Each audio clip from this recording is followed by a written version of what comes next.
Donc nous allons maintenant pouvoir ouvrir notre cycle de conférences avec le premier orateur que nous avons le plaisir et le privilège et l'honneur de recevoir, Jean-Pierre Sauvage, qui est un habitué, c'est peu dire, de Strasbourg, c'est même un Strasbourgeois. Je ne vais pas détailler toute sa carrière puisque je pense qu'il reviendra sur certains éléments au cours de sa présentation. Donc en quelques mots, Jean-Pierre Sauvage est docteur de l'université Louis Pasteur, donc l'ancien nom de l'université de Strasbourg. Il a obtenu sa thèse en 1980. Il a obtenu sa thèse sous la direction de Jean-Pierre Sauvage, de Jean-Marie Laine, super. Il a été chercheur CNRS de 1971 à 2014, puis détenteur d'une chaire de l'USIAS à Strasbourg. Et donc il est actuellement chercheur à l'Institut des sciences et de l'ingénierie supramoléculaire, l'ISIS à Strasbourg. Et il a obtenu, entre autres, puisqu'il a également obtenu la médaille bronze du CNRS en 1978, la médaille d'argent en 1988, ainsi que d'autres prix, mais il a bien entendu obtenu le prix Nobel de chimie en 2016 avec J. Fraser Stoddart et Bernard Feringa en 2016. Pour la découverte et la conception et la synthèse de machines moléculaires. Voilà, je vais maintenant laisser la parole à Jean-Pierre Sauvage pour sa présentation. J'espère que la connexion marche bien. Vous nous entendez ? Moi, j'entends très bien. Est-ce que vous m'entendez ? Parfaitement. La parole est à vous. Bonjour déjà. Et je vais partager mon écran.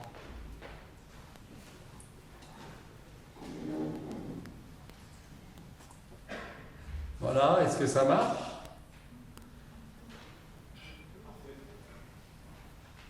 Est-ce que ça marche ? Oui. Parfait, merci. Bon, tout d'abord, un grand merci pour l'invitation.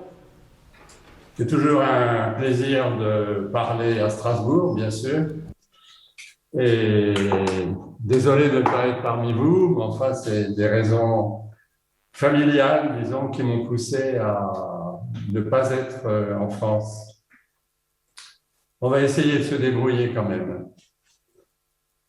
Donc, on va parler en français, alors, si j'ai bien compris, de topologie et de machines moléculaires avec des diapos qui sont exclusivement en anglais. Donc, on va démarrer avec des notions de topologie qui feraient bien sûr sourire les mathématiciens et les experts dans le domaine. Mais pour des chimistes, ce sont des notions qui ont été relativement nouvelles. Et notamment, les chimistes n'avaient pas beaucoup de notions de topologie, considérant que topologie et forme, ça pouvait être confondu, ce qui est bien sûr complètement faux. Donc la théorie des nœuds, qui appartient au domaine plus large de la topologie de basse dimension, nous présente ici quelques nœuds, des nœuds premiers qu'on ne peut pas diviser en nœuds. Voilà, les plus simples, donc le nœud de trèfle, le nœud pentafolié, etc. Donc ça, c'est juste pour vous présenter quelques nœuds. Et du point de vue de la théorie, on va essayer de comparer la chimie et la topologie. Alors, c'est plus ludique qu'autre chose. Pour les topologues, un anneau, c'est un nœud trivial ou un non-nœud, un NOT. Et pour les chimistes, bien sûr, et pour beaucoup d'autres genres, ça serait un anneau ou un cycle. Et on va parler de caténanes, disons dans quelques minutes. Et les caténanes sont des molécules qui consistent en anneaux entrelacés, 2, 3, N anneaux entrelacés. Et ces molécules, disons, sont devenues des éléments essentiels de la machinerie moléculaire. Pour les mathématiciens, disons le caténane le plus simple, qui consiste en 2 anneaux entrelacés, comme ça, c'est le lien de Hopf, du nom d'un mathématicien allemand qui a introduit ces notions, qui était un expert dans le domaine de la topologie. Donc, quelque chose sans doute qui est trivial pour beaucoup d'entre vous, la topologie, disons, c'est la science des objets qu'on peut déformer à l'infini. On peut tirer sur des liaisons, on peut contracter des liaisons avec des molécules, et ça ne changera pas les propriétés topologiques de l'objet. Historiquement, disons, les deux notions de topologie et de chimie ont été associées dans une publi historique qui a 60 ans maintenant, par deux chimistes, Frisch et Wassermann. Alors, ce qui est amusant, c'est que ces deux chimistes travaillaient dans l'industrie.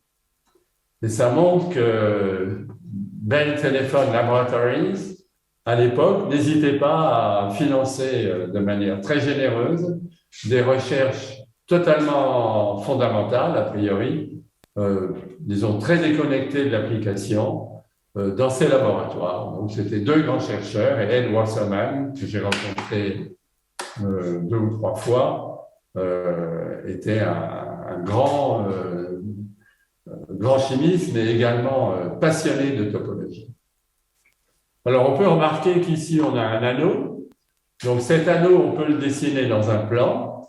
Et si on dessine un objet dans un plan sans qu'il n'y ait de point d'intersection sur notre feuille de papier, disons, on va dire que son graphe est planaire. Et de ce fait, ça sera un objet topologiquement trivial. Donc, les topologistes vont le regarder de haut.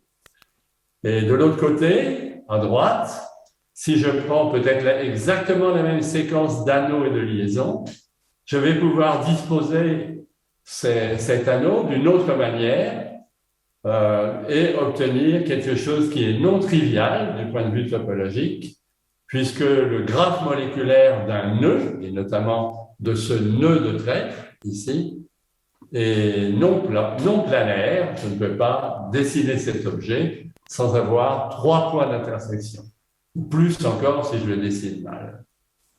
Donc ça a marqué le domaine, et il y avait très peu de travaux expérimentaux, mais les chimistes se sont intéressés à cette topologie. Pas toujours, disons, en sachant que c'était de la topologie moléculaire. Donc, en particulier, ça fait plus d'1 siècle que les chimistes pensent qu'on pourrait faire des molécules telles que celle-ci, un caténane, 2 anneaux entrelacés, on vient de voir ça, ou un rotaxane, un anneau traversé par un axe, et puis on a mis 2 gros bouchons sur les 2 extrémités de cet axe. Mais, il y avait un gros mais, ces molécules semblaient pratiquement impossibles à fabriquer. Et il y a eu des tas de discussions, comme je le disais, depuis le début du XXe siècle, mais très peu de réalisations convaincantes. Et pour moi, la première réalisation extrêmement convaincante a été publiée par des amis et voisins, le professeur Gottfried Schill et son patron de l'époque, professeur Lüttinghaus, une figure légendaire de la chimie organique allemande. Ces gens-là travaillaient, le professeur Schill est encore en bonne santé, à Fribourg, en Allemagne, Freiburg, et ils ont publié un papier historique en 1964 pour présenter la première synthèse d'un caténane, donc 2 anneaux entrelacés, ceci. Alors, c'était une synthèse, disons, extrêmement élégante, convaincante, mais le point faible, c'est qu'il fallait réaliser 23 étapes de chimie préparative en séquence, l'une après l'autre, pour atteindre le but. Donc, ça paraissait extrêmement difficile et personne n'a essayé de reproduire cette synthèse. Mais c'est un papier historique, sans aucun doute. Au vu de la difficulté qu'il y avait à préparer de telles molécules, les chimistes se sont un peu découragés et finalement, le domaine est tombé complètement, pas dans l'oubli, mais disons, dans une période de léthargie, on va dire, et il ne s'est rien passé, ou pratiquement rien passé pendant 20 ans, très très peu. Et maintenant, on va voir comment notre équipe a essayé de réveiller le domaine et de proposer des approches très directes de caféname, d'anneaux entrelacés. Alors, je dois dire qu'à l'époque, quand j'ai démarré mon labo, nous nous intéressions surtout à l'activation des petites molécules. Et lorsque j'étais chargé de recherche, puis maître de recherche au CNRS, à l'époque, il y avait encore des maîtres de recherche, dans le laboratoire de Jean-Marie Lehn, dont Jean-Marie m'avait proposé un projet très excitant dans lequel je m'étais engouffré. Et nous avons travaillé tous les deux sur des essais de photolyse de l'eau. Et ces essais de photolyse de l'eau, disons, semblaient tout à fait appropriés à l'époque, puisque nous sortions, disons, depuis quelques années, d'une crise pétrolière majeure qui avait eu lieu dans les années 1974, et la photolyse de l'eau semblait être une voie royale pour fabriquer un combustible non polluant, pratiquement gratuit, puisqu'il serait fondé sur l'énergie solaire. Donc tout semblait merveilleux. Bon, ce qui semble merveilleux parfois, disons, est trompeur, parce que les difficultés que nous rencontrions à l'époque pour réaliser cette photolyse, on les retrouve aujourd'hui. Peut-être à un moindre degré, mais disons, le problème est loin d'être résolu. À l'époque, il y avait une molécule qui était le héros absolu, qui était le ruthénium trisbipyridine. Donc, c'est cette molécule. Donc, c'est un complexe de métaux de transition. On a un centre ruthénium et ce que l'on appelle en chimie des ligands, 3 ligands qui sont indiqués comme ceci. Chacun peut mordre le ruthénium avec 2 atomes d'azote. Donc, on a un bel octaèdre d'atomes d'azote autour de cet atome de ruthénium. Donc, ce complexe avait des propriétés magiques, il ne les a pas perdues, formidable, mais il avait un défaut majeur, c'est que le ruthénium, comme vous le savez sans doute mieux que moi, qui est situé en dessous du fer dans le tableau périodique, est extrêmement cher, extrêmement rare, c'est un métal noble. Et nous nous sommes dit, avec un ami américain, Dave McMillan, qui était le vrai précurseur dans l'utilisation de complexes autres que le ruthénium, que des complexes comportant un atome de cuivre dans leur cœur pourraient être peut-être intéressants et bien sûr infiniment moins chers que du ruthénium. Donc nous nous sommes lancés avec David McMillan dans la recherche de composés au cuivre capables de remplacer le ruthénium. Et Dave McMillan a eu la très bonne idée de passer son année sabbatique à Strasbourg chez Jean-Marie Lehn, alors que moi j'avais déjà démarré mon labo depuis 1 ou 2 ans. Et Dave a beaucoup interagi, en particulier avec mon groupe aussi. Et nous avions fabriqué une molécule simple à l'époque, qui est celle-ci, cette espèce de croissant, avec 2 atomes d'azote. Et quand il a vu cette molécule, qui était nouvelle, malgré sa simplicité, il est devenu très, très enthousiaste et il nous a proposé de collaborer. Et lui, en fait, était incapable de faire des molécules, c'était plus un physicien, un très grand photophysicien, photochimiste, mais pas un grand synthétiste. Donc, on a fabriqué cette molécule, celle dont il rêvait, avec 2 molécules en forme de croissant encastrées l'une dans l'autre. J'essaie de présenter ça comme ça, voilà. On les encastre autour d'un atome de cuivre. Très bien, ça marchait extrêmement bien. On a eu un complexe de cuivre qui avait des propriétés formidables, très proches de celles du ruthénium trisbipyridine. Mais en plus, disons, ce qui nous a intéressés, c'est qu'au vu de la géométrie de cette molécule, on a détecté un potentiel dans un autre domaine. Maintenant, je matérialise les points bleus, les 2 points bleus, qui représentent les extrémités de ce fragment. qu'on va appeler un fragment vertical. Et séparément, je matérialise en rouge les extrémités du fragment horizontal qui est représenté. Ça se présente bien. Maintenant, on va fabriquer un anneau qui va incorporer les deux points rouges et un anneau qui va incorporer les deux points bleus. Et on se rend compte tout de suite qu'on fabrique deux anneaux, bien sûr qui n'ont aucun lien covalent entre eux, mais qui sont entrelacés. Donc très simple, ça semblait être une stratégie sur le papier, hein, bien sûr, particulièrement rapide pour fabriquer des caténanes. Enfin, une stratégie, disons, très directe. Et voilà, donc on a hésité dans notre labo. Est-ce qu'on continue à travailler dans la catalyse, la photocatalyse, etc., ou est-ce qu'on saute dans un autre domaine? Et on a sauté dans un autre domaine. Et c'est quelque chose que je conseillerais, disons, à tous les jeunes scientifiques qui se posent des questions sur leur projet. Il ne faut pas trop hésiter à sauter vers quelque chose qu'on connaît assez mal si on pense qu'on a une bonne idée. Donc, pardon. Ah, je suis désolé, on perd du temps.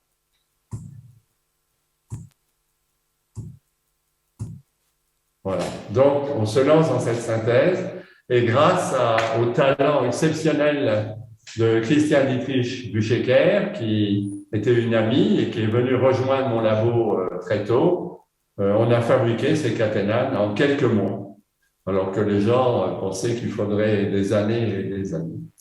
Donc, en quelques mois, on a publié un papier qui présentait cette synthèse très simple et voilà, donc le principe, je le représente ici de manière plus moderne qu'avant.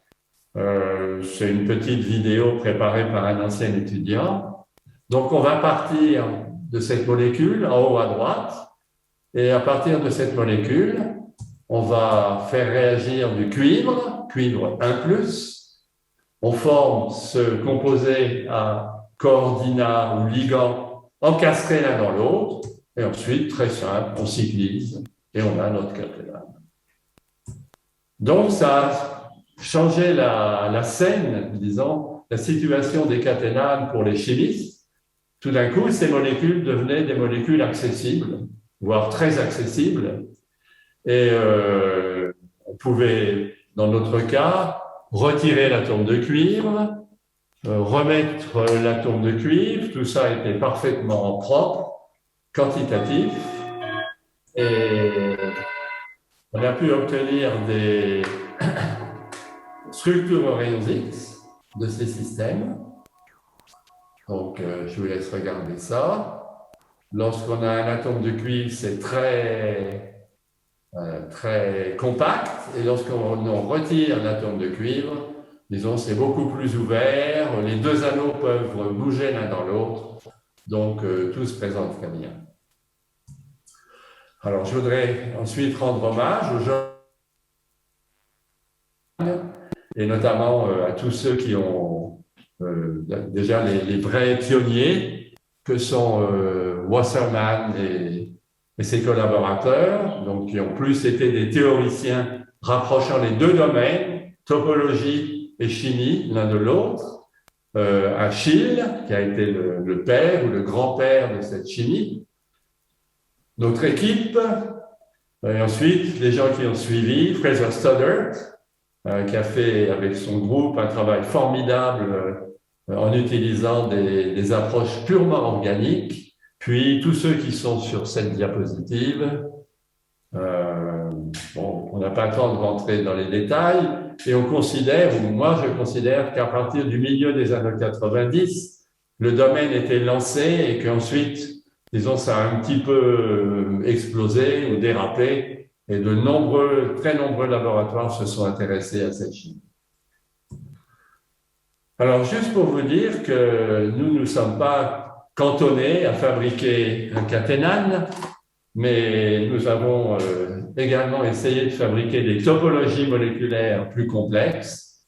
Et nous avons eu beaucoup de plaisir à faire ça. Donc, je représente juste 4 sur cette diapositive, mais la topologie qui nous a le plus marqué ou qui nous a le plus passionné, ça a été de faire un nœud. Donc, les chimistes n'avaient jamais fait de nœud. Et on s'est dit, on va essayer de faire un nœud de trèfle et en avant. Donc, le nœud de trèfle, ça a inspiré des tas d'artistes. Donc, ça démarre sans doute avec l'art celte, mais il y a peut-être eu des représentations de nœuds avant. Mais vous savez que l'art celte, disons, utilise des entrelacs et des nœuds à foison pour donner des objets magnifiques. Ça, c'est un dessin de Cornelis Escher, qui est un dessinateur, artiste hollandais, célèbre parmi les chimistes. Je ne sais pas s'il est célèbre ailleurs. Donc, la stratégie, la voici. Alors, juste pour vous rappeler la stratégie que nous avions utilisée pour fabriquer un caténane, et nous nous sommes dit, on va essayer de généraliser, et on va partir d'un fragment moléculaire qui comporte 2 groupements capables d'interagir avec un centre métallique. Et en espérant obtenir une structure hélicoïdale, disons, proche de celle obtenue par le groupe de Jean-Marie Laigle et baptisée des hélicates. Donc, on s'est dit, voilà, si on arrive à faire ça, c'est très simple. On va ensuite cycliser, donc connecter ces 2 points en haut, connecter les 2 points du bas, et on obtient un nœud. Ça paraît très simple. On obtient un nœud moléculaire, sachant que si l'on note les métaux, on va obtenir une espèce telle que celle-ci. Alors, par parenthèse, les 2 topologies de ces objets sont strictement les mêmes. Bien sûr, c'est la forme qui a changé. Les gens, souvent, aiment bien représenter le nœud de trèfle comme cela, puisque ça correspond à un trèfle à 3 feuilles. Mais il y a des représentations canoniques des experts de la topologie qui utilisent également des représentations hélicoïdales pour ce nœud et pour d'autres. Ça ne change pas grand-chose. Donc, regardons un petit peu ce qui s'est fait au niveau des molécules. Donc, ce sont des vieux travaux qu'on ne va pas discuter en grand. Donc, vous voyez ici un centre coordinant capable d'interagir avec un métal, un autre ici. On va rassembler 2 fragments autour de 2 atomes de cuivre pour obtenir cet arrangement hélicoïdal. Au début, les rendements étaient lamentables, mais ensuite, on a boosté ça presque à des rendements presque quantitatifs. Donc, voici le tout début. On fabrique ce nœud. On va connecter les 2 points du haut, comme je le disais, avec les 2 points du bas, 2 points du haut, 2 points du bas, et on obtient cet objet qui est le premier nœud de trèfle. Petite quantité, 50, 60 mg pour les premiers essais, mais avec 50 ou 60 mg, même dans les années 80-90, disons, ou un petit peu après, on pouvait faire tout ce qu'on avait envie de faire. Notamment, on a pu cristalliser ce nœud. Donc, les 2 atomes de cuivre, ils sont représentés en doré, là. Et on voit que, si on a une bonne vue, qu'on a bien un nœud, que l'on a bien fabriqué un seul anneau. En partant de là, disons, on croise au-dessus d'un autre fragment, en dessous, au-dessus. On tourne, on tourne, on tourne. On revient en dessus, en dessous, au-dessus, en dessous, et on revient au point de départ. Donc, 3 croisements, si on projette ça dans un espace bidimensionnel, et c'est bien un nœud. Par parenthèse, c'est chiral, on peut avoir un nœud droit ou un nœud gauche. Et là, la propriété, disons, qui nous a vraiment surpris et intéressé, totalement inattendue, c'était qu'en retirant le cuivre, puisque l'ion cyanure, disons, adore le cuivre, il va se jeter sur le cuivre avidement pour le retirer. Et cet ion cyanure va dégager le cuivre de cette molécule. Mais ce que nous n'avions pas prévu, c'est que si nous utilisons du potassium, K+, le cation potassium, le potassium adore interagir avec des fragments de type O, CH2, CH2O. Ça a été en particulier démontré par Charles Peterson il y a fort longtemps dans les éthers couronnes, puis par le labo Lane avec les cryptans, les molécules associées. Et là, disons, ça reste vraiment valide. Ces fragments OCH2, CH2O vont maintenant interagir avec le potassium, retourner la molécule, un petit peu comme une peau de lapin, et on se retrouve avec les deux potassiums qui forment une double hélice avec les fragments qui étaient originellement à l'extérieur de la molécule, mais maintenant ils sont à l'intérieur, et ceux qui étaient à l'intérieur se retrouvent à la périphérie de la molécule. Donc un drôle de phénomène, disons, je n'ai pas d'analogue en tête, je ne vois pas vraiment ce qui peut ressembler à une inversion de structure totale dans un nœud. Donc c'est représenté ici, la structure Reynolds X du complexe de cuivre, et de l'autre côté, c'est une modélisation de bonne qualité pour le complexe avec 2 ions potassium et les 2 fragments OCH2, CH2 6 fois qui forment une double hélice à l'intérieur. Voilà. Donc, je vais vous parler maintenant de tout ce qui a été fait dans ce domaine des nœuds. C'est un domaine qui est devenu très riche et, disons, qui me rend admiratif dans la mesure où il y a des nœuds dont on ne pouvait pas penser que les chimistes seraient capables de les faire. Alors, tout d'abord, un projet qui était très intéressant, qui a été publié au milieu des années 70 dans une revue que les chimistes lisent, enfin beaucoup lisent. Il y avait une version anglaise, Russian Chemical Reviews, et l'idée venait de Slava Sokolov. Donc une idée toute simple, on prend un octaèdre, par exemple ruthénium, trisbipyridine, un métal au cœur, un environnement octaédrique pour ce complexe. Et si on relie les positions de cet octaèdre qui sont trans l'une par rapport à l'autre, on va obtenir un nœud. C'est ce qui est représenté là. Et on peut démétaller et on obtiendra un nœud. Sokolov n'a jamais eu les moyens de faire cette chimie, de se lancer dans ce domaine, mais ça a été repris, l'idée a été reprise avec beaucoup de succès par des chimistes, notamment en Angleterre, et ils ont fait des nœuds de trèfle particulièrement intéressants. Alors, dans le domaine des nœuds et des liens, le travail peut-être le plus impressionnant, c'est celui du groupe de Fraser Stoddart,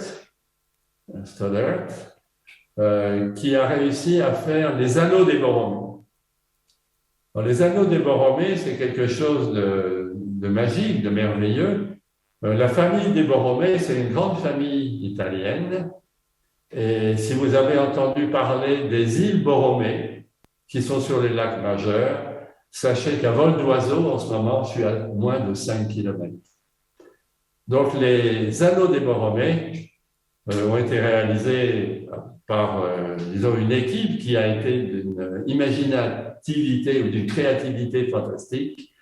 Et ça a beaucoup passionné les gens, non seulement pour la topologie, mais également pour les liaisons covalentes réversibles, comme les travaux de Jean-Marie Lehn et d'autres équipes. Et c'est ces liaisons réversibles qui se forment, mais la molécule n'est pas heureuse, il faut qu'elle se dissocie, etc., pour se reformer de manière à conduire à un édifice plus stable. Ça a permis de fabriquer cet objet merveilleux. Donc, quelques autres nœuds. La situation en 2018 était à ce stade. Vous voyez qu'il y a des très beaux nœuds. Le nœud à 4 croisements, le pentafolié, etc. Et le record, ce sont des travaux du groupe de David Lee à partir des années 2020, je crois, où c'est un nœud qui est très célèbre dans la culture celte, qui s'appelle le nœud sans fin. qui est celui-là. 7, ça veut dire qu'il y a 7 croisements nécessairement pour le représenter. Et 4, c'est relié à la dimension de l'espace dans lequel on peut inscrire inscrire, je sais pas, embed en anglais.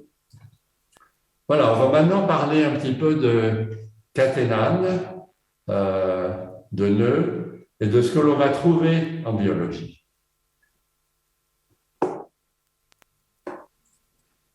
Donc, il faut savoir qu'en biologie, les nœuds sont absolument partout, que ce ne sont pas du tout des espèces exotiques. Parce que l'on m'a parfois dit oh oui, c'est bien gentil de travailler dans ce domaine, mais il n'y a aucune relation avec le réel. Soyons francs, c'est complètement faux. Disons que ce soit avec l'ADN, avec des protéines ou avec des virus, les nœuds et les caténanes sont partout. Donc, quelque chose d'intéressant que les biologistes doivent bien savoir, il y a entre 1 et 2% des protéines cristallisées que l'on trouve dans la banque de données de Cambridge qui sont nouées, des nœuds de trèfle, avec des protéines, il y en a plus de 1%. Donc, ça représente un beau paquet de protéines. Et l'ADN, alors là, on a des magnifiques photos d'ADN, de nœuds d'ADN, mais il existe aussi des tas de photos d'ADN qui forment des caténanes, parfois des caténanes très complexes. Donc, tout ça, ça existe en biologie. Et sans doute que le record de beauté et de complexité, c'est un virus. Donc, un virus bactériophage, HK97, donc qui est innocent vis-à-vis des mammifères et des êtres humains. Et HK97 a sa capsule, qui est comme beaucoup de virus, une espèce de boule ou d'icosaèdre tronqué. Et cette sphère, disons, est relativement classique. La membrane, qui est une membrane protéique, comme pour les virus normaux, enfin, c'est un virus normal, il est petit, il a 60 nanomètres de diamètre. Mais maintenant, si on regarde, grâce au rhénocyte, une structure au rhénocyte magnifique, si on regarde de quoi est constituée la membrane, après avoir retiré l'ADN, c'est un virus à ADN. On trouve un caténane, et pas n'importe quel caténane. Donc, on a des anneaux, ici, protéiques. Et si on regarde bien, on a ici un pentagone, un hexagone, des hexagones, encore d'autres pentagones, etc. Et tout ça, ça donne une espèce de côte de maille, chainmail en anglais. Et cette côte de maille, bien sûr, elle a une fonction. Elle permet au virus d'être très flexible, de s'adapter pour passer des barrières. Et mécaniquement, il est certainement très solide. Donc voilà un très joli exemple. Maintenant, on va démarrer sur les machines moléculaires. Rassurez-vous, ça ne va pas prendre très longtemps. Je vais finir à l'heure. Tout d'abord, quelques considérations intéressantes. Les molécules, disons, en général, sont considérées ou étaient considérées par les chimistes comme des objets statiques. Statique, c'est vraiment exagéré. Disons, statique, c'est faux même. Ce sont des objets qui peuvent se déformer, vibrer, les liaisons peuvent s'étirer un petit peu, se contracter un petit peu, les angles peuvent se déformer, mais disons, ce sont des mouvements stochastiques. Pas de contrôle sur le mouvement, ou très peu de systèmes avec un contrôle sur les mouvements. Et en biologie, on a exactement l'opposé. C'est-à-dire qu'il existe des molécules qui ont une importance absolument vitale pour tous les organismes qui vont subir des mouvements parfaitement contrôlés. Donc ces mouvements parfaitement contrôlés sont essentiels, on va les retrouver partout, et la plupart des molécules qui font ça sont des protéines motrices, motor proteins. Et ces protéines motrices vont être des moteurs linéaires, des moteurs rotatifs, des molécules qui marchent, sur des systèmes, des molécules qui peuvent se comprimer, qui peuvent s'étendre, etc. Elles sont absolument partout. Pardon. On va regarder un exemple particulièrement impressionnant que peut-être beaucoup d'entre vous connaissent déjà, qui est celui de l'ATPase. Donc l'ATPase, quand l'ATPase fabrique de l'ATP à partir de l'ADP et de phosphate inorganique, on peut l'appeler l'ATP synthase. Et cette ATP synthase, qui est une enzyme bien sûr essentielle, puisque c'est l'enzyme qui manipule l'énergie, l'ATP ou l'ADP, elle est partout, disons dans tous les organismes vivants, des plus primitifs jusqu'aux mammifères, et c'est un moteur rotatif particulièrement efficace. Alors, je vais lancer cette vidéo.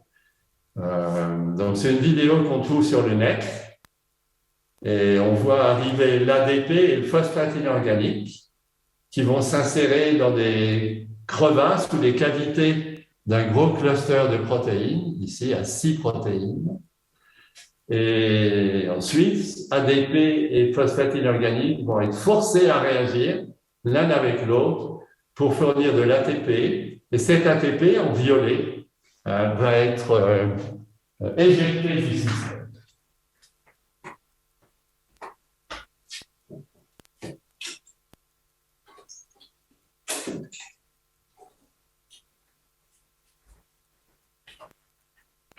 Voilà, désolé. Donc, c'est un système qui peut tourner exactement, très, très lentement, parfois, mais qui peut tourner très, très vite. Et dans des systèmes artificiels, si l'on gonfle la solution avec de l'ATP qui va être hydrolysé, ça peut tourner à 10 000 tours minute. Donc, ça surprend toujours. Ça va très, très vite, comme un moteur de Formule. Maintenant, en chimie, on peut se poser la question, quelle relation y a-t-il entre les caténanes, les rotaxanes et les nœuds et les machines moléculaires? C'est relativement simple. Si l'on a des caténanes et des rotaxanes, que l'on est capable de les mettre en mouvement, on a tout ce qu'il faut pour faire une belle machinerie moléculaire.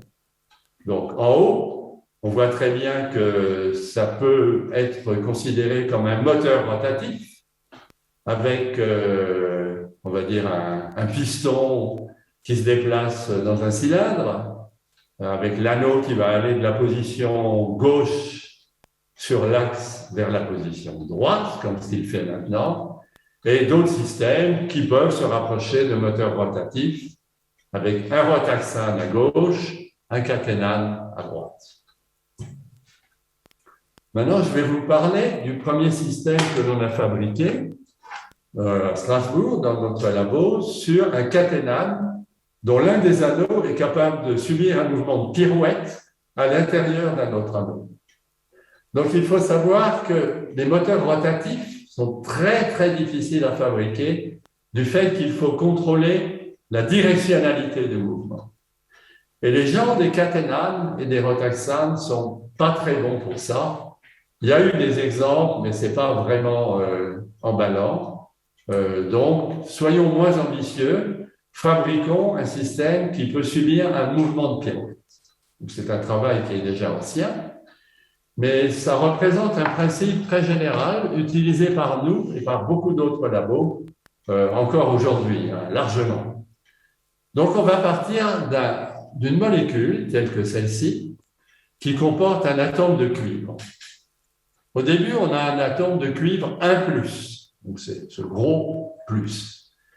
Cuivre 1+, pas besoin de rentrer dans la chimie de coordination dans le détail, mais disons, c'est un atome de cuivre qui n'est pas vraiment un métal de transition et qui est très content avec 4 atomes d'azote autour de lui. Donc, c'est ce qui s'appelle sa sphère de coordination, 4 atomes d'azote. Et il n'en veut pas plus. Maintenant, on va arracher un électron et obtenir un cuivre 2+. Le cuivre 2+ est beaucoup plus exigeant et veut s'entourer de 5 atomes d'azote. Donc, on passe de là à là, On vient d'envoyer la perturbation au système et maintenant il va essayer de relaxer, trouver un chemin qui l'emmène vers une situation thermodynamiquement beaucoup plus favorable. Là, il n'y a qu'un chemin. On avait introduit ici 3 atomes d'azote et ces 3 atomes d'azote ici ne servaient strictement à rien. Mais maintenant, ça peut offrir au cuivre une possibilité de se stabiliser. C'est ce qu'il va faire. Cet anneau va tourner, subir un demi-tour. On obtient maintenant un cuivre 2+, interagissant avec 5 atomes d'azote, les 3 qui étaient à l'origine ici, plus toujours les mêmes 2 atomes d'azote qui appartiennent à l'autre anneau. On revient, on envoie un électron, on a un cuivre 1+, qui va être très déstabilisé, il va avoir 4 atomes d'azote autour de lui. Le système va de nouveau pirouetter et on va régénérer la forme stable de la molécule. Donc très simple et ça marche très bien. C'est un peu lent, mais disons ça marche très bien. Alors voilà une vidéo que j'aime bien, faite par Sylvestre Bonnet, un de mes anciens étudiants. Et ça donne ça. Cuivre 1, on arrache un électron. Cuivre 2, le système est obligé de se réorganiser. Cuivre 2, pentacoordiné, tout à fait heureux. On remet un électron, ça va revenir, etc.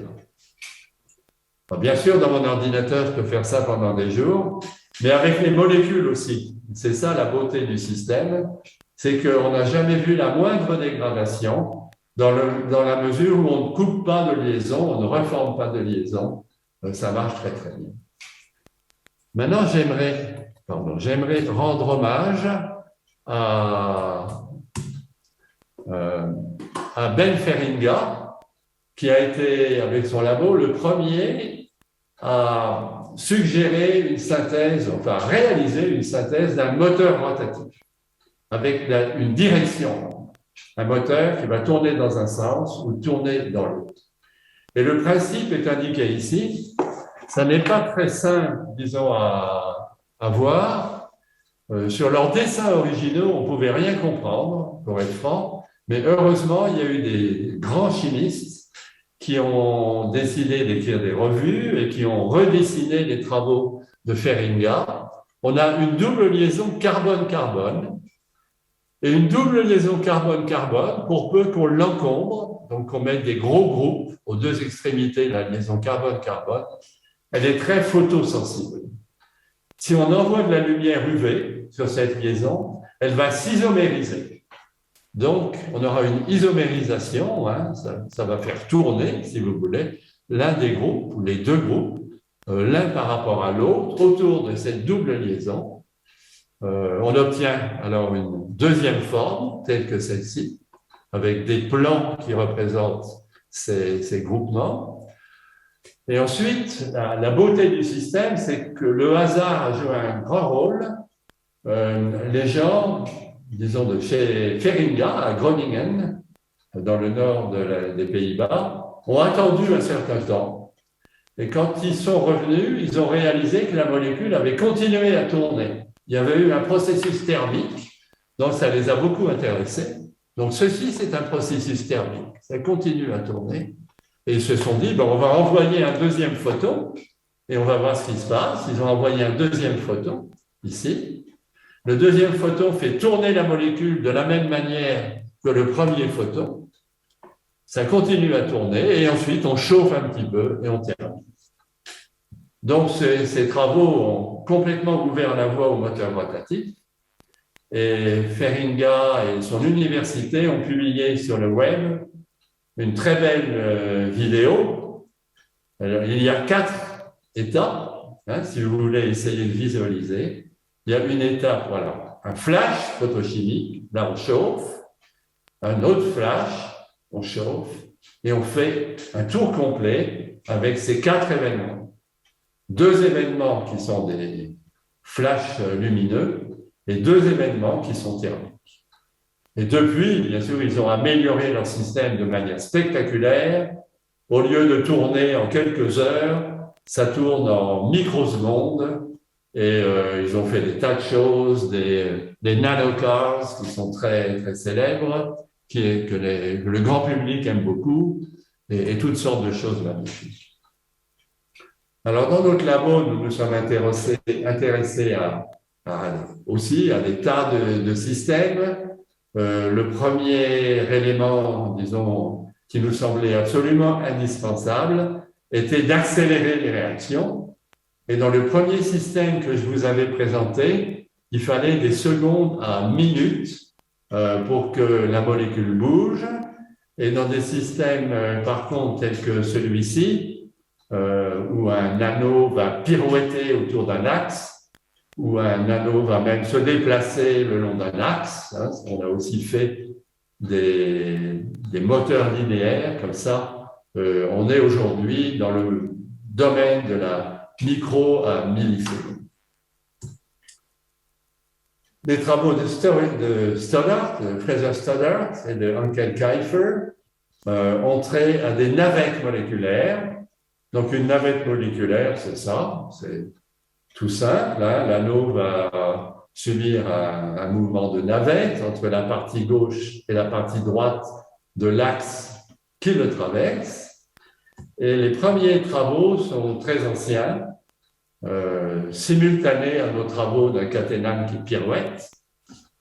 Donc, un anneau bleu va pouvoir se déplacer de la station verte à la station rouge. Donc, le mot station fait partie du vocabulaire de nos amis américains, Stoddart, Kiefer et les deux chercheurs post-doc qui ont travaillé dans ce domaine. Et juste pour vous dire que ça a présenté également beaucoup d'intérêt à un moment. Tout le monde s'est excité en se disant on va peut-être se rapprocher d'ordinateurs à base moléculaire ou au moins de systèmes capables de stocker de l'information et de traiter de l'information par des molécules. Et c'est vrai. Donc, il y a eu des systèmes de stockage qui ont été réalisés avec une densité inégalée à l'époque par les transistors, par le silicium. Donc, on est capable, avec un long rotaxane comme ça, de déplacer cet anneau. Et en le déplaçant, donc on est capable d'inscrire une information, 0 ou 1. Ensuite, on peut effacer, on peut lire déjà, l'anneau est-il ici ou est-il là? On peut effacer et réécrire. Donc, des travaux qui ont intéressé tout le monde. Alors, avec le dernier système chimique que je vais vous présenter, on va reparler de la chimie strasbourgeoise. Donc, nous avons été intéressés à partir des années 2000 par des muscles moléculaires. Alors, le muscle biologique, disons, il faut savoir comment il fonctionne. Je pense que beaucoup d'entre vous sont très au courant, plus que moi, sans doute. Donc, les muscles striés, et les autres aussi d'ailleurs, les muscles fonctionnent en faisant coulisser des anneaux, hein, des filaments, donc on fait coulisser des filaments les uns sur les autres. Donc, il n'y a pas une compression comme dans un ressort. Ces filaments vont coulisser. Ça demande de l'énergie si on contracte. Donc, ça, c'est une contraction. Il faut brûler un fuel, donc il faut hydrolyser de l'ATP en ADP et phosphate inorganique, et on contracte. Donc, nous nous sommes dit, on va faire quelque chose qui ressemble un petit peu à ça. On va essayer de faire coulisser deux filaments, l'un le long de l'autre, et de faire un rotaxane très particulier. Donc, c'est un dimère de rotaxane. Et ce dimère de rotaxane comporte deux fragments qui sont totalement indépendants du point de vue covalent, un bleu clair et un bleu foncé. Et on va envoyer maintenant, donc la chimie est trop complexe, hein, on n'aura pas le temps de discuter ça, mais simplement le principe, donc ça marche bien, on envoie un signal chimique et le système va se contracter jusqu'à 6 nanomètres. Ensuite, on va envoyer un autre signal chimique, il va revenir, etc. Donc au début, disons, c'était un peu laborieux, c'était des signaux chimiques complexes.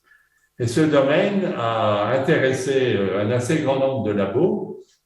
Très rapidement, en particulier, il a intéressé le groupe de Nicolas Giuseppone à Strasbourg, qui est l'un des groupes phares, à mon avis, dans ce domaine, mais d'autres également. Et eux ont réussi à fabriquer des fibres qui peuvent être contractées ou étirées en utilisant des signaux chimiques très simples, comme un changement de pH. Et je pense que ce domaine a, disons, un intérêt particulier, peut-être vers une application prosthétique ou autre. Donc, quelques exemples de machines moléculaires, même si le domaine aujourd'hui a littéralement explosé, bien sûr. Des molécules qui peuvent subir un mouvement de pirouette, des navettes, des moteurs rotatifs, des muscles, des compresseurs. Donc, nous nous sommes intéressés également à des compresseurs, des pompes moléculaires, Fraser Stoddard, David Lee. Le groupe de David Lee est l'un des groupes les plus créatifs, disons, depuis quelques années, à mon avis. Ils ont réussi à faire des molécules qui peuvent marcher sur un rail. Donc ça représente une espèce de modèle de la kinésine, qui est un marcheur sur les microtubules. Des molécules qui peuvent fonctionner un petit peu comme les ribosomes, même si le ribosome, c'est sans doute la machine moléculaire biologique la plus complexe et la plus inaccessible, mais ils peuvent faire 2 pas ou 3. Non, pardon, ils peuvent faire des petits peptides, des tripeptides, et il y a beaucoup d'autres exemples. Alors, avant de terminer complètement, je voudrais juste dire que les machines moléculaires donc, ont représenté un changement relativement important dans la manière dont les chimistes regardent les molécules, puisque maintenant, on sait qu'on peut faire des molécules que l'on va mettre en mouvement de manière contrôlée. Et ça semblait très difficile dans le passé. Alors, les applications, on pourrait en parler. Il y a des tas d'applications potentielles. Il y a une seule application commerciale pour le moment de ce domaine. Et si vous ne m'en voulez pas, on va peut-être passer cette partie. Je m'étais promis de tenir en 50 minutes ou à peu près.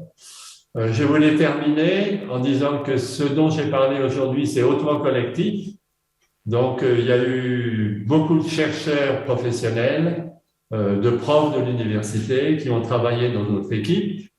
Et ces gens-là ont un rôle absolument déterminant au niveau expérimental et au niveau conceptuel, au niveau d'encadrement aussi d'étudiants ou de chercheurs post-doc. Donc, notamment ceux qui ont le plus contribué sont les plus anciens ici. Et je voudrais les remercier très, très fort, très sincèrement. Bon. Ensuite, je voudrais dire qu'il y a eu des tas d'étudiants, des tas de post-docs qui ont travaillé dans ce domaine. Voici une liste. Les machines moléculaires, donc ça a été démarré par Aude Livoreille, qui est entré ensuite chez L'Oréal et qui a après pris son indépendance vis-à-vis de cette entreprise. Cello, une postdoc espagnole, a contribué énormément au domaine des muscles avec Christiane Dietrich-Buchecker. Elle a maintenant un poste de prof à l'Université Polytechnique de Valencia. Et d'autres gens, bon, je suis désolé d'être obligé d'aller un peu vite.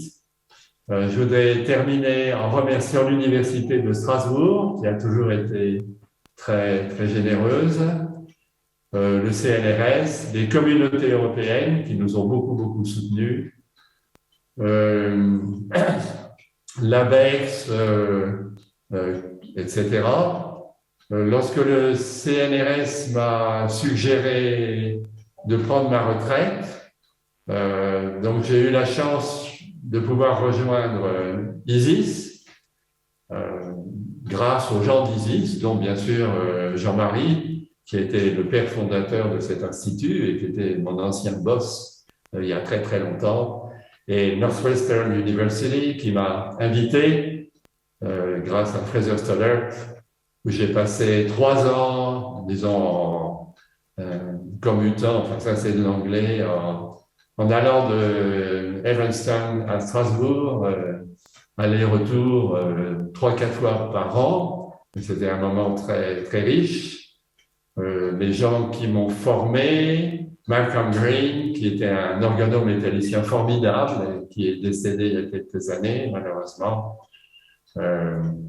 Guy Borisson, Raymond Weiss, qui étaient des grands profs, des enseignants formidables, ma famille, mes 2 amis Nobel, et bien sûr, mon mentor et ami très cher, Jean-Marie.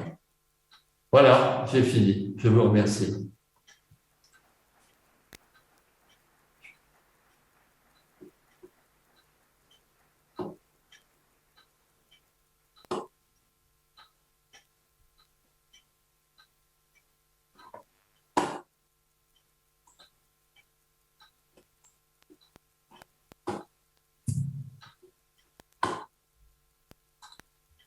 Merci beaucoup.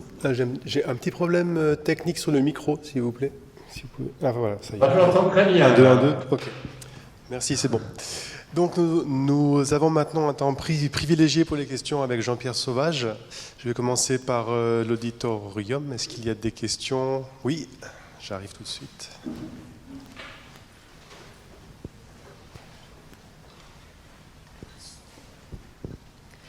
Oui, bonjour. Donc déjà, merci pour cette conférence. Et moi, j'avais quelques questions, puisque vous nous présentez des molécules aux structures spatiales atypiques, des mouvements à l'échelle de la molécule. Et moi, je voulais savoir comment vous avez déterminé la structure 3D de ces molécules. Est-ce que vous les avez vraiment vues bouger à cette échelle? Et si oui, comment? Oui, c'est une question très importante. Pour beaucoup de ces molécules, on a déjà des structures aux rayons X. C'est-à-dire qu'on connaît exactement la forme de la molécule à l'état solide. Et en général, c'est la molécule de départ, c'est pas celle qui va se mettre à... Enfin, c'est celle qui va se mettre à bouger. Ensuite, on sait que les molécules en solution ont en général des formes qui sont très proches. Là, on peut faire des tas d'études de solutions, notamment en RMN, en données spectroscopiques, UV visibles, de la résonance paramagnétique électronique. Disons, il y a toute une batterie de techniques classiques. Et ensuite, le mouvement, on n'arrive pas, on n'a pas une caméra, disons, qui va nous permettre de voir la molécule bouger, sauf si l'on est sur une surface avec la molécule isolée. Mais nous, on a très peu fait ça. On l'a fait un petit peu, mais on n'a pas fait ça.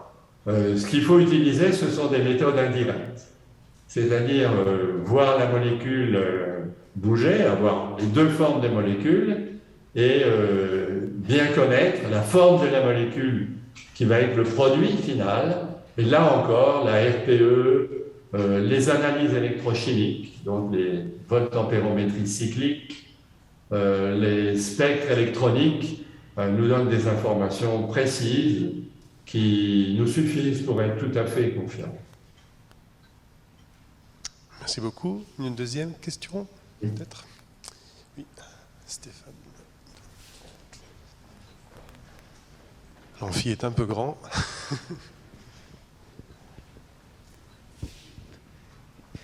Oui, bonjour et merci.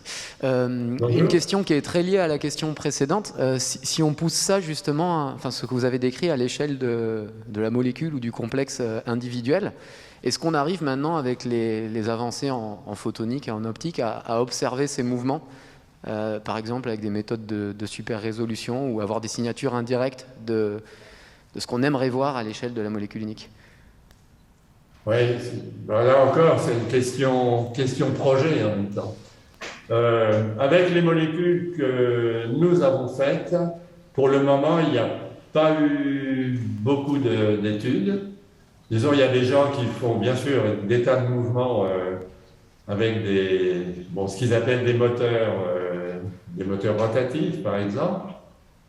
J'ai un ancien étudiant à Toulouse qui est rentré dans la sphère de Jean-Pierre Launay, donc au CNES, et avec quelqu'un que vous connaissez sans doute, Christian Joachim, et ils ont fait des travaux, des très beaux travaux. Ce sont des molécules simples qui sont mises en mouvement, enfin simples par rapport aux nôtres, qui sont mises en mouvement souvent grâce à la pointe STM, disons, qui va envoyer des électrons dans la molécule, plus récemment qui peut pratiquement toucher la molécule, mais il n'y a rien vraiment avec des caténanes et des choses comme ça. Je crois que c'est trop compliqué aujourd'hui pour les déposer, puis les observer bouger.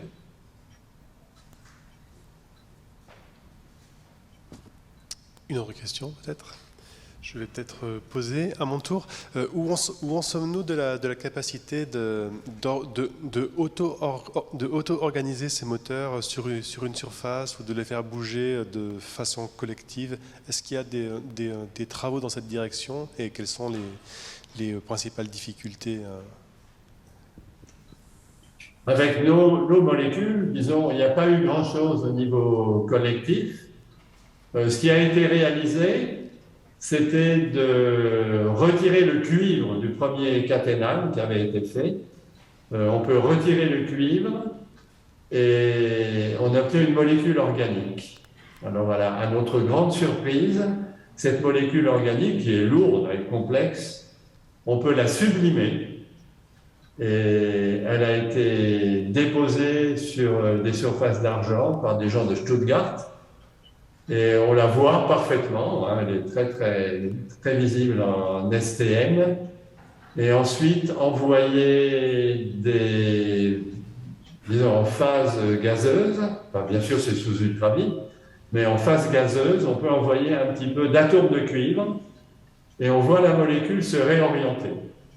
On ne peut pas suivre le mouvement, mais simplement on voit que les molécules changent de manière radicale de forme.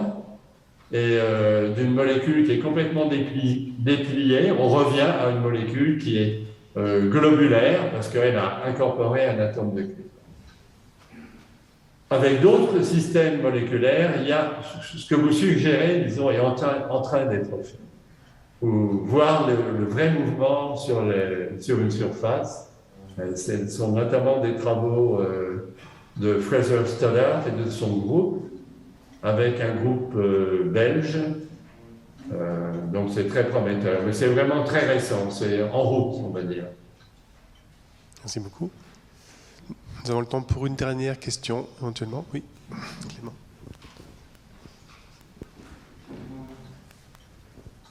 Merci Jean-Pierre pour cette superbe conférence.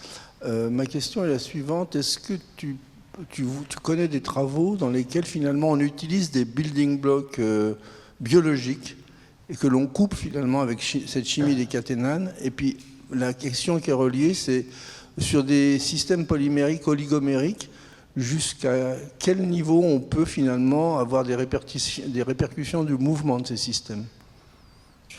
Oui, tu touches un point sensible là.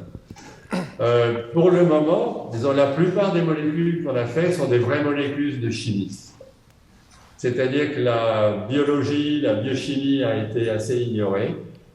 Et à ma connaissance, il n'y a pas eu grand-chose avec l'incorporation de molécules biologiques dans ces systèmes. Alors, je te dis les choses franches. Si moi, j'avais eu envie de continuer, d'avoir un gros groupe, etc., je pense que je me serais dirigé vers exactement le domaine dont tu parles, c'est-à-dire d'ouvrir des machines moléculaires déjà biocompatibles et utilisant les fragments que la biochimie, disons, pourrait nous fournir. Ça paraît complètement évident, mais pour le moment, c'est très pauvre, ce domaine. Merci. Ça répond à ta question, non? Eh bien, je pense que nous pouvons encore remercier notre orateur. Merci, Monsieur Sauvage.